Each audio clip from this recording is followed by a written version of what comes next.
దేవుని వాక్యం చెబుతుంది, నీ క్రియలు నేను ఎరుగుతున్నావు, నీ విశ్వాసం, నీ పరిచర్య, నీ సహనం అంత బాగుంది, కానీ యెజబెలు క్రియలను ఉండవెచ్చుతున్నావు అంటాడు.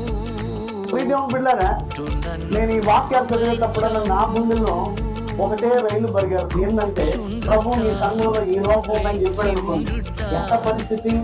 అబ్బాయి మందిరానికి బాగానే వస్తున్నారు, హలో హలో వినండి జాగ్రత్తగా, వాక్యం బాగానే వింటున్నారు, కానీ కొంతమంది వాళ్ళ మనస్సును నాకు ఇంకా ఇవ్వలేదు అని అన్నాడు అనుకోండి. ప్రభు ఏం చేయాలి? చూద్దాం, చెప్పండి. ఇదేం దారుణం ప్రభు. ప్రేమ చల్లారిపోయిందన్నారు, నికోలోతు బోధలు అన్నారు, బిలాము బోధలు ఉన్నాయి ఈలో అంటున్నారు.